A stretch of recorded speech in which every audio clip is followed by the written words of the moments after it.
welcome to the Fortean Winds podcast, where we talk about UFOs and all of the related high strangeness. I go by Bones, and with us, as always, is Ram X. Hey, everybody. Hey, Ram, you wanted to record. You said, hey, Yeah. We got to record now. That's right. So you got somewhat of a breakthrough to tell? Yeah, I have been working on something for months, and I had a little breakthrough this morning, and I was like, this is next level stuff. This is next. All right. Yeah, we're ready to push the work a little bit forward, and I'm just going to dive in because this is pretty big. Let me give you a little bit of context here. So months ago, I think we've talked about it a lot, is our UFO blind spot. So we have a UFO blind spot happening all the time. And this mystery drone event is a pretty good example of that, where these things are appearing right above our heads, and we're unable to rally the public to even acknowledge them, much less study them, right? Yeah. And that doesn't seem to be changing, even though they've been here for months. I said this on a podcast a while ago, that this seems more than prosaic. And I really now am mostly sure that it is not all prosaic, that there is some level of control and there is influence happening by the phenomenon. And I want to tell you how I got there, because it took months, but I got there. And then I want to tell you the results, because it's going to tell us a lot more about the phenomenon. Tall order, right? I guess, big shoes to fill. But bear with me, and I'm just going to dive into it. So the answer ended up not being about data. That was the crazy thing. So the beauty of this is you already know everything that you need to know in order for me to tell you what I'm going to tell you, and to have it all make sense to you in a whole new way.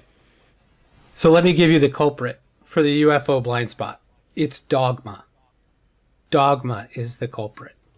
It's our beliefs, right? Our rigid belief structures. This is what allows the phenomenon to hide. How did we get those rigid belief structures? Well, it gave them to us. Right. I can see that. Yep. So let's talk about what we've been talking about, because this will maybe tie up the occult too, like the Jack Parsons thing, the rocket thing. This is how it gets involved in our society. We talked about Isaac Newton being an occultist. He's the father of Newtonian physics, obviously. So all of these people had some sort of contact. Nikola Tesla, and that's just in science. We can go into religion, obviously, and point to lots of different influence from non-local consciousness, from independent non-local consciousness. That's what we're going to call it here, right now. And we just have to throw aside all of our beliefs right now and look at it this way till just the end of the podcast. Okay. So if dogma is a programmed blind spot, then the phenomenon isn't just interacting with us physically. It's shaping our perceptions, our belief structures, and our epistemology. That is how we define what's real and what isn't. That's how we determine truth. And we've talked about that earlier on this podcast, where we said, the way we're finding truth, it has to be redefined in order for us to understand this phenomenon. If the UAP phenomenon actively exploits dogma, it would mean that it reinforces rigid belief structures, whether that's scientific skepticism, religious doctrine, or institutional authority. It's to keep itself outside of acceptable discourse. It's to keep its right. It's to keep its. It's not allowed. You're not allowed to talk about UFOs because they're either too fake or too stupid or too crazy, or it's just too much for people to handle. It violates their religious beliefs. It violates something. It either violates their material scientific beliefs, or it violates their theological or ontological beliefs. Either way, it hit one of those rigid belief structures that it gave us in order to keep itself from being exposed. So are you talking about all through history, or is this a relationship from our modern times? Oh, I'm talking all through history, and I think our modern times are just another good example of it. Yeah. And this phenomenon thrives on polarity. Speaking of our modern times, great intro. Because It thrives on keeping us separated. It thrives on keeping us divided. And it does that by appearing as one and then appearing as the other. It can imagine during medieval times when it would appear to someone as an old pagan fairy god, and then it would appear to someone else as a biblical angel. Then you got two people running into each other saying it's completely different things. Right. And they're both 100% sure. So it thrives on this idea of proponents versus skeptics, of nuts and bolts, physical objects versus consciousness and Jungian type objects, and these different models that we have to throw even our own models out, our crypto-terrestrial, our interdimensional, throw it all out for a second. It thrives on polarity. It thrives on us labeling things. It thrives on believers versus materialists, ensuring that no unified approach can be taken. It conditions perception, similar to how some UFO witnesses report different amnesia or different objects. We've talked before about how two different people can encounter a UFO object and come away with two completely different experiences. So it conditions those perceptions, because when they both come away with different experiences, nobody believes them, either of them. Right. And then similar to that, they have inexplicable changes in their perception of the events over time. And it takes a regressive hypnosis to get at what really happened or what may have been programmed to have happened. They're playing with memory and perception on a level that we just don't understand. So if the phenomenon is exploiting dogma, then dogma isn't just a human response to UAP. It is a fundamental part of how the phenomenon sustains its secrecy. It's a psyop on a whole other level, and I don't even like labeling it a psyop. Keel did, but that again puts it into a belief system, and it makes us look for things that we would create in a human psyop. And we just need to throw all that aside and understand that it's manipulating our perceptions. Mm-hmm. So it's built these defense mechanisms that prevent it from being exposed into our belief systems. And let me give you some examples of that. Scientific orthodoxy. That's a huge firewall. The modern scientific establishment is built on reductionism and repeatability. Those things are necessary to the scientific method.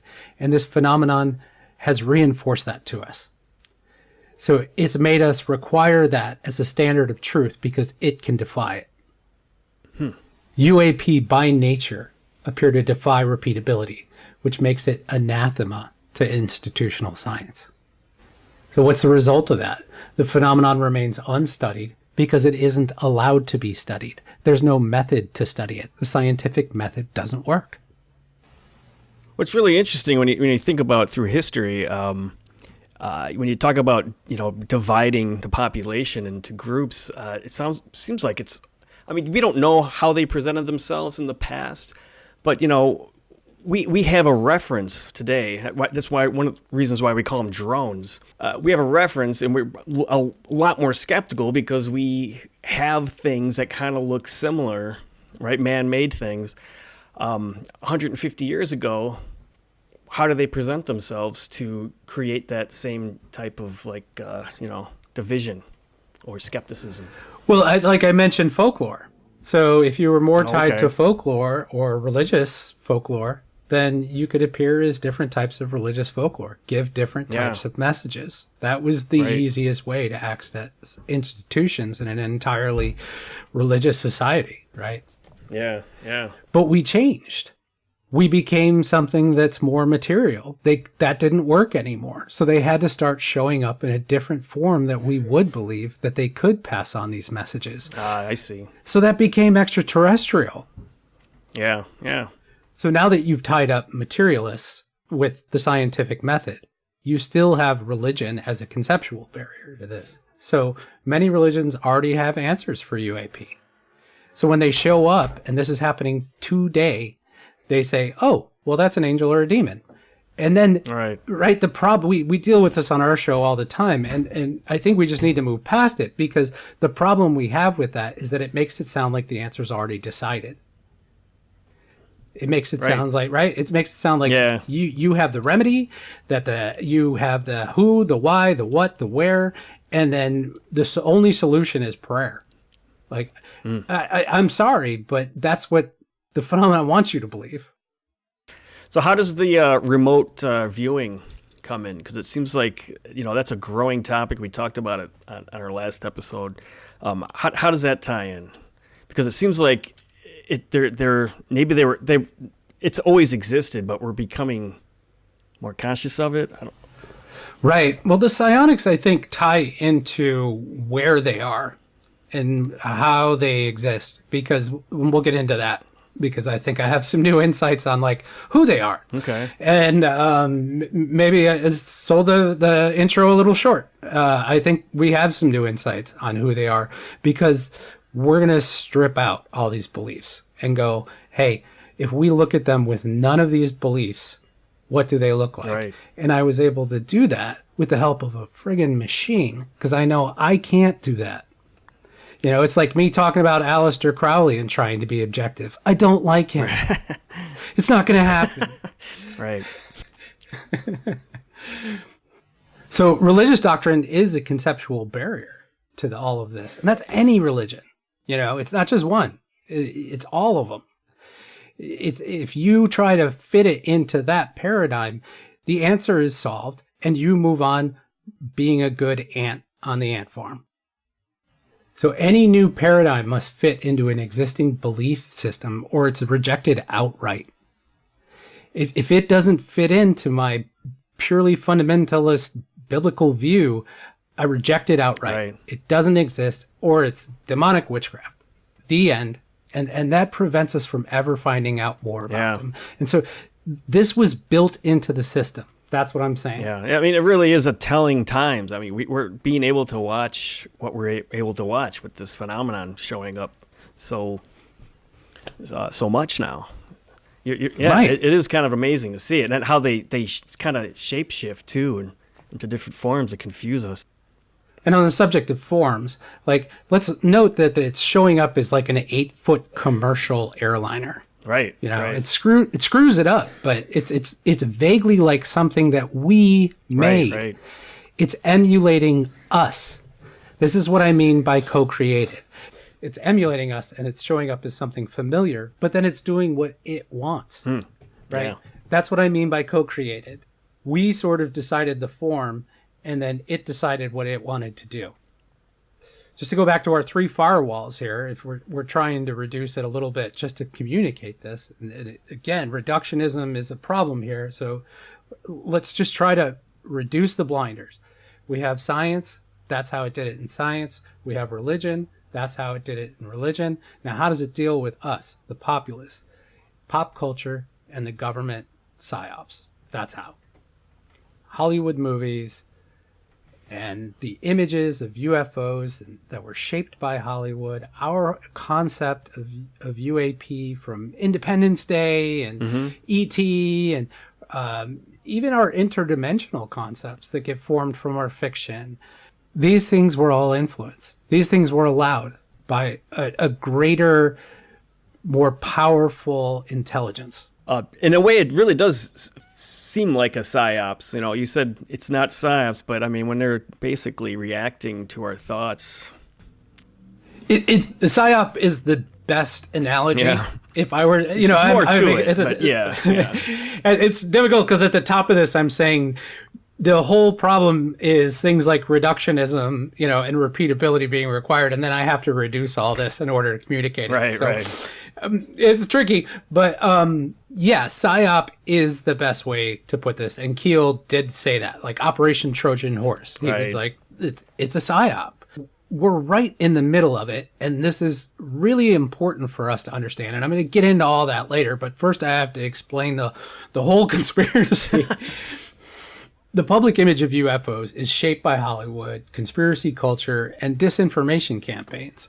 And we have to sort of even throw out our own theories in all of this and go, hold up, back out. Like even our beliefs, and Fort understood this, Keel understood this. I think I'm finally getting it. You really have to throw out everything because it's potentially contaminated. Yeah. And that's impossible for a human, but it's not impossible for a machine. We'll get there. So the result is no coherent consensus emerges, and it keeps the phenomenon undefined. Like we keep talking about, there's no framework for consensus on whether or not UFOs are real. So that sounds like it would make dogma the perfect defense mechanism. Right. It's almost too effective to be random. If dogma is a programmed response, whether by the phenomenon itself or by external controllers, then UAP operate within human cognition and culture, not just in physical reality. This is it, man. I mean, this is everything, right? We were talking about in the occult, that they exist not just in physical reality. They exist in our culture, and they exist in our cognition, our belief systems. So they've always been here. Oh, yeah. And the real question is the phenomenon simply taking advantage of human tendencies toward dogma and playing into them, or is it actively engineering dogma to remain hidden? And I think we had this question at the beginning, but we're way further along in asking the same question, and we're way further along, right? Yeah, for sure. And this ties directly into perception control, reality manipulation, and the cryptoterrestrial hypothesis if you want. If UAP need belief structures to keep itself unnoticed, it suggests that belief itself might be a method of interaction. Right. Which would explain why sightings, experiences, and understanding of UAP change based on cultural and individual factors. Yeah. Yeah, I hear you. So we got to ask ourselves, like, do we see patterns in how UAP encounters reinforce or challenge belief structures? And these is real studies that we can do. These are like sociological studies that you could even almost remove UAP, because I already just told you they're both Jungian and physical. So treat them as Jungian if the physical part is too stigmatized to do a real study in academia. But you can do this. You can get backing to do this sort of thing. Like, do we see patterns in how UAP encounters reinforce or challenge belief structures? Is there evidence that the phenomenon alters its presentation based on what we will accept? Absolutely.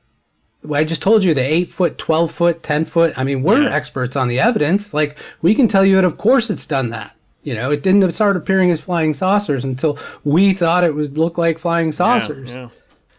All right, so this is next level. So if dogma is the control system, how do we break it? Yeah, that's the beauty of it, is for once, I don't have to tell you to follow up with a bunch of research. The answer is meta-awareness. It's meta-awareness of our own programming. If we can start becoming aware that things are programmed, then you can start looking for alternatives to the programming. Okay. It's like if you're trying to quit smoking and they say, oh, every time you go into the car, you light up a cigarette. I say, from now on, every time you go into the car and flip a rubber band against your wrist, right? Yeah. You reprogram yourself. And this is sort of doing that. It's like, okay, if my gut reaction was to fall back on my scientific or historical or religious beliefs, if my gut reaction was to fall onto any of my preconditioned beliefs, what would I think outside of that? What did I see outside of that? If I remove all of my beliefs, what did I actually see? We've talked about how there are studies how children with autism tend to see paranormal more and be able to report on it better. Yeah. Because they tend to see in black and white more. Right. So if there's a weird gray alien in the room and nobody else can see it, they're like, why is there a weird gray alien there? Right. And one of the answers to that may be that they're willing to accept what they see and that you and I are not. Right. Good example, for sure. This was never just about lights in the sky or material craft. Yes, that's a part of it.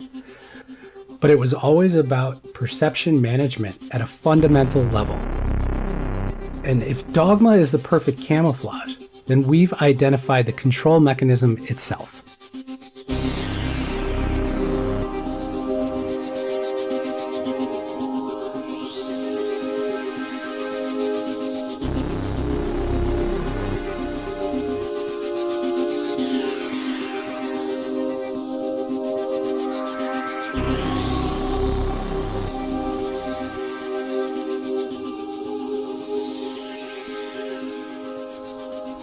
And this would explain so much why every institution fails to meaningfully engage UAP, why people forget sightings or reinterpret them wildly after the fact, why the debate never moves forward, even when the evidence just keeps stacking up like today. It's because the phenomenon isn't hiding. It's hiding inside our mental, cultural, and scientific frameworks. It exists in a space where we refuse to question. And now I understand my own experience. Yeah. Maybe you know me as the hopeless optimist, but maybe is it a test? Is it maybe just something that they're offering to try to get us to work out our human conflicts, and then we become more acceptable to it? Heavens to Murgatroyd, Bones. I have no idea. Because I want to believe that they're coming over with a gift like an angel, and we're gonna suddenly the whole human race is gonna have an expanded consciousness, and we're gonna. Well, on that note, I would just go back to Jake Barber and what we talked about. Know them by their fruits. Yeah, right. I mean, I have no idea. Like, I'll give you my guess as to why it would encourage me to do this, and then encourage me to tell you about it. Yeah. Like, I'll give you my guess because I'm a pawn too. Yeah. Like, people say, oh, experiencers think they're special. I don't. I feel like a piece on a board. Yeah. Like, but look, this line of thinking changes everything. And because we don't need the next blurry video or government leak or whistleblower testimony. We don't need permission from science or institutions to validate UAP, because their refusal to engage is the mechanism itself. Yeah. We don't need absolute proof to dismantle the control system, because the system only works if you keep believing in it. Yeah, yeah. It really does seem that way. So if dogma is the firewall, how do you bypass it? If the phenomenon adapts to our beliefs, how can we force a shift in its presentation? We might be able to, right? We might be able to. And we might be able to even test this out ourselves. So let me give you an example. Hypothetically, let's say Jake Barber's experiment works, or we get the prophet Yahweh to do it, and we have him pray to his God, having learned all of this through Old Testament, Old Hebrew research. And we perform the same experiment in China, and we do something similar, but we make it all more similar to the Chinese folkloric tradition. Right. And we see what appears, right? And these are ways we can start playing with, but we can also just put it to the evidence that already exists. Like, if we take what we found in Sasquatch research, how they appear differently and adapt to different cultures, but yet all of them have the same weird ideas that there's a giant humanoid ape running around that still exists today, that has never been found. I mean, this is it, guys. This is what it is. Yeah. It's intentional. If we're successful in bypassing this dogma firewall that you call it, what would it look like? Like, if we're able to just cast away all of our present knowledge and just accept it, what's it look like? Well, yeah, great question, because if we did that, I think we get a lot more clear picture of what this phenomenon actually is and our place in it. And that's going to tell us a little bit more about why disclosure is held back. So if we remove the constraints of scientific materialism, religious frameworks, and institutional skepticism, what do we actually see? So this would be like a raw list of unfiltered UAP characteristics, stripped of dogmatic interpretations. And I'm going to write all this stuff up. So if you're interested in this for your notes, it'll be available at some point. So number one, Shape and perception adaptability. UAP don't have a single true form. They morph based on observer expectations, right? Yeah. We keep hearing that. So plasma-like, mechanical, biological, shadow entities, they're all different presentations of the same thing. If we remove the dogma of all of that, and we say UAP are not craft in the way that we think of craft, but rather they're adaptive expressions of an unknown intelligence. That is what UAP are. That is what you are seeing when you're seeing a weird 8-foot drone that doesn't make noise. It is an adaptive expression of an unknown intelligence. That is what UAP are. The second characteristic we see when we remove all of the dogma, first one was shape and perception adaptability. Second one, non-locality. It's here and it's not here. UAP exhibit instantaneous movement, transmedium travel, and spontaneous materialization and dematerialization. Witnesses describe it as it was here and then it wasn't here. It's as if perception itself was manipulated. They don't just move through space. They move through perception, right? This speaks a lot to what our reality is and isn't, by the way, but we're not going to go into that right now because we're identifying what UAP are, and that's what's telling us. Yeah. If we removed all of that dogma and we say UAP are not bound by physical location, then that means they exist inside and outside of our perception simultaneously. They're both here and not here. Right. And we've talked about how the only mechanism where we've seen that work is quantum physics, but we've seen it all work. So that's where it is. We're sure of that now. Number 3 is intelligence beyond human constructs. UAP react to human thoughts, fears, and expectations. They demonstrate nonverbal communication, sometimes described as knowing or instant downloads of information. Encounters feel scripted. It's like they're playing a role rather than revealing their true nature. So that's an intelligence beyond human constructs. They're adapting to our ideas of love and fear. Yeah. So if we remove the dogma, UAP may not be extraterrestrial, cryptoterrestrial, or interdimensional, but something that operates outside of those categories entirely. And we should. We can, for the sake of communicating ideas, we can use those sorts of labels, but we all need to understand that those labels are too narrow. The fourth is symbolism and archetypal influence. UAP encounters mirror our myths, they mirror our religious visions and folklore, ancient gods, medieval fairies, modern aliens. They're different masks, right? But they're an archetypal influence. They do work with Jungian ideas. I said I didn't think that these things were entirely Jungian constructs, and they're not, but they're both Jungian constructs and capable of being physical and independently intelligent. So that's where our labels just get too narrow. Yeah. They're tied to our human consciousness and belief systems. They're adaptable. They reflect us back at ourselves. So if we remove dogma from that, symbolism and archetypal influence, what do we see? That UAP interactions are partially constructed by human expectations, indicating a co-created phenomenon. We're sure about that now. We can add that to the list. Number 5 is a big one. They have control over time and space. UAP sightings cluster around ancient tunnel systems. Like, I'm going to release some data that proves that. And statistically, we've done a number of analysis that show this, that there's a lot more UAP sightings around ancient sites, as if they're tied to specific locations in history. Or I think that they're possibly popping back and forth between times when there were people there and times when there are people here, that right? could be. That makes the most sense. Yeah. They're independent of time, so why wouldn't they? And I'll leave it to you to extrapolate on what that could mean. Some reports suggest that time distortion, missing time, or glimpses into parallel realities, right? And they can appear in the past, present, and future with eerie consistency. So they're just popping in and out of time.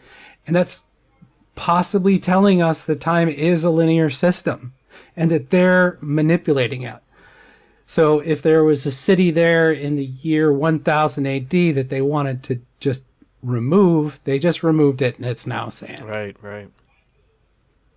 So without dogma, that means UAP can manipulate time itself or exist outside of linear time as we know it. Now, let me just for a moment, because I'm going to get into this at the end, but these are the types of things you're saying, what's the big secret? Why are they holding back disclosure? It's all right here. It's all right here. Your time itself is fluid and capable of being manipulated by these beings. The other feature that we're aware of that we have to remove dogma from, because it shows up in so many different cultures and so much different folklore. We've done a bunch of work on it. We love the work of George Hansen on this, is the trickster-like nature of this phenomenon. And UAP encounters rarely provide clear answers. Instead, they create confusion, contradictions, paradoxes, fighting, social media fighting. Mm-hmm. They often lead people to believe something only to undermine that belief later. Yeah. And, I think that there's potentially people in the public being set up for that now. I think that's what happened to Crowley, by the way. If I could just take a quick shot at him. and mimicry is a common thing. UAP pretend to be something that understandable, but it never fully reveals themselves, like the 8-foot airplane.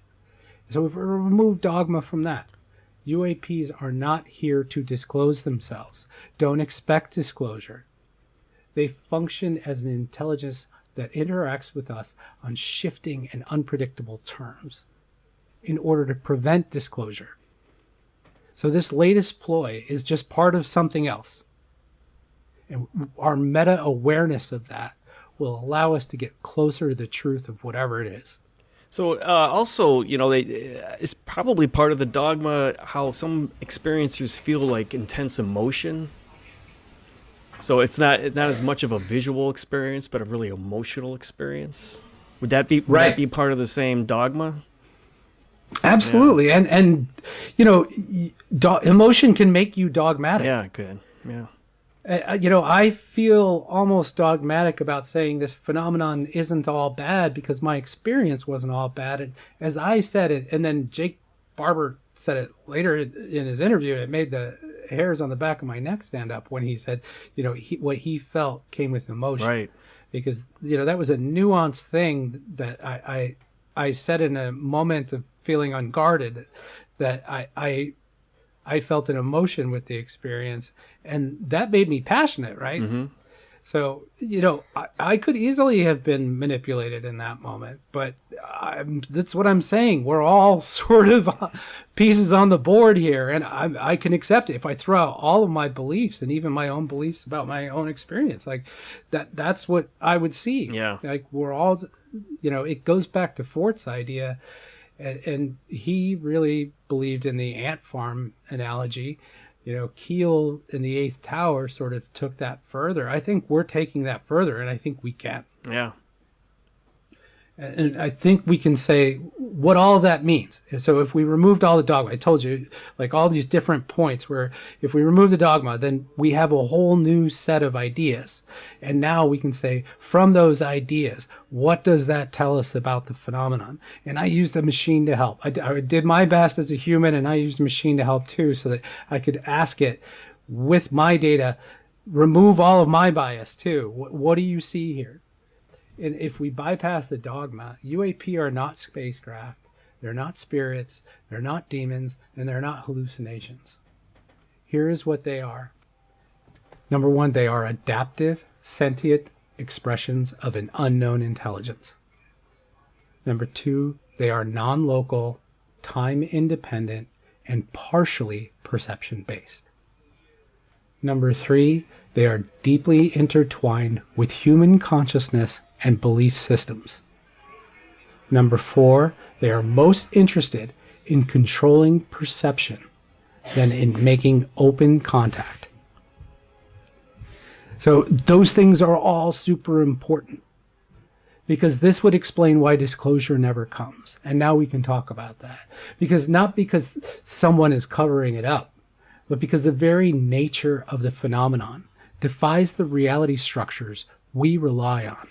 Okay, so now that we understand how UAP influence institutions, we can explain, why disclosure doesn't happen, right? I mean, it's basically impossible under our current Right. system. It's structurally impossible. Yeah. It's built in. So I Right. think that's what we're pointing to, and it's all built in. So, and as proof, before I even get into it, I would just say, look at today. Look at what is happening. You have thousands of people witnessing these things all the time, and we can get nothing done on it. Yeah. It's a crazy, wild, anomalous event, and we can get nothing done on it. So keep that in mind as I mention these factors. Like one, we mentioned science. So science is not designed to study UAP. It's designed to reject them. This whole idea of repeatability and controlled experiments, but UAP are not repeatable by nature and appear to interact with perception itself. That is literally the opposite. So our science is designed to keep UAP hidden, the way it is built. Any scientist seriously investigating UAP is ostracized, like stigmatized, obviously. And then UAP aren't repeatable. And if you start to get them to repeatable, they understand that they're repeating, so they stop. You know, it's not going to work like that, but we keep requiring it. So that's science. And that's how science prevents disclosure.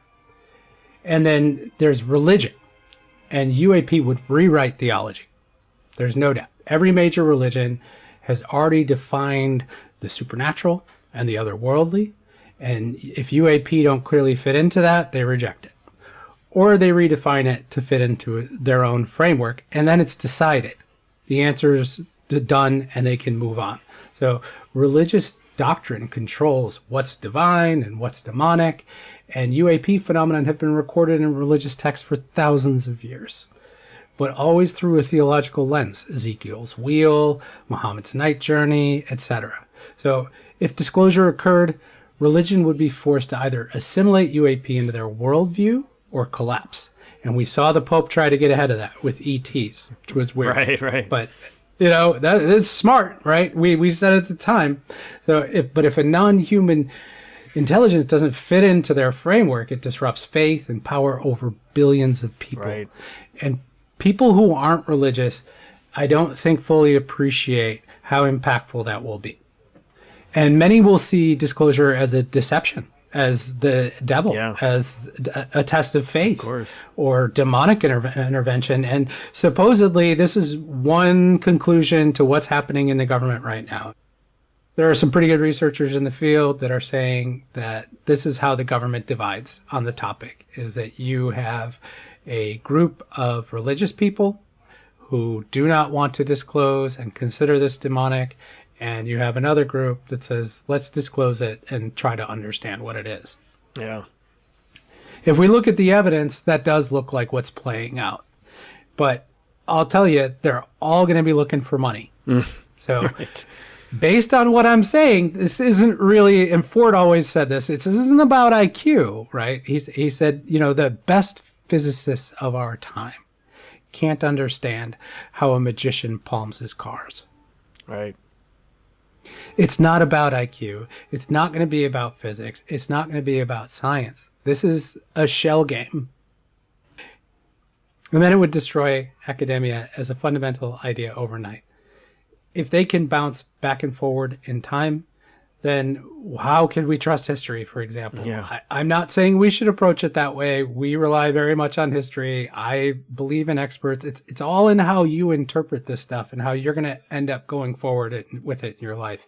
But this is the truth. And if you examine what I'm telling you, I think you'll understand that it all works. The fourth institution that this would destroy is the government itself, because they don't have power over this. Right. What this very much points to is more of an ant farm idea. Like, we are more of an ant farm. We are being influenced by something outside of our perception, and it is guiding our beliefs. It is allowing itself to maintain secrecy so that it can keep doing the same thing. Yeah. And if the government exposes that and that they're powerless to deal with it, then it also sort of destroys their power structure overnight. So these are the pillars of our society. And disclosure threatens all of them. Everyone's saying, what is the big secret? Is it that we're all in some sort of reptile soul prison? No. And if that's what someone telling you, I'd say they fell for some sort of deceptive belief system too, right? So it's this. This is the big secret. It's all of the secrets, the ones that destroy all of our institutions overnight, folks. That's the big secret. And you know it. Now you know it. Yeah, it really does make sense. I mean, I need time to wrap my head around all this, but it really does kind of gel up to that simple point. And it explains also how, there's always those experiencers that always they say that as soon as they bring a camera out or something, try to record it, it suddenly changes, or they have a hard time doing it. It's the same thing. It lives both inside and outside of our perception. Yeah. Defying all efforts to define it. So when you throw all of those out, and this is why you needed a Fortean to do this. Yeah, right. Like when you throw all those out, you can actually see what it is based on its features. And then you can become aware of what it did. And then maybe, who knows? Maybe I didn't think we'd get this far. Yeah. So maybe this will allow us to get to the next step. But this is a huge step we're taking today. Yeah. And I'm going to give everyone time to digest it. I'm going to put together these notes into a document that we'll put up on Fortean Winds. Okay. And yeah, excellent. I was excited about this one. So let me know what y'all think. Yeah, sounds good. Thanks, Ram. And thanks for listening, everyone. You can visit the website at forteanwinds.com. Take care. Take care, y'all.